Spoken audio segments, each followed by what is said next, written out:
So, hello everyone and welcome back to our new video. You try to sign into Copilot and you get an error.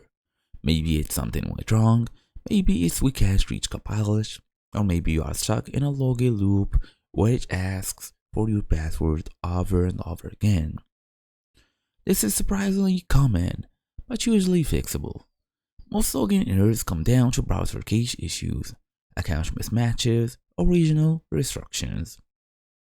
So in today's small tutorial, I will show you how to fix a login error in Microsoft Copilot, fast and easy as usual. Let's get started. First thing first, you have to clear your browser cache and cookies.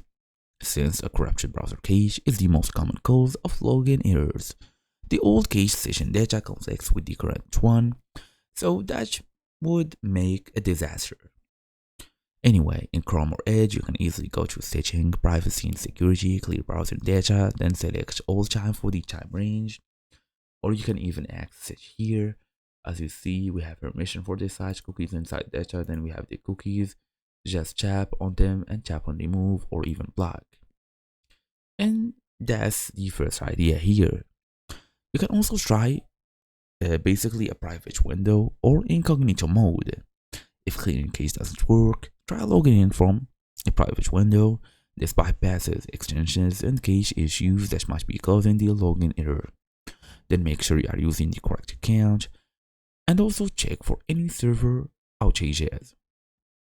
Sometimes the problem isn't on your end, so check the status page at https status.cloud.microsoft to see if there is an active incident affecting Copilot. And that's your idea. Thank you all for watching. I'll see you all in the next video.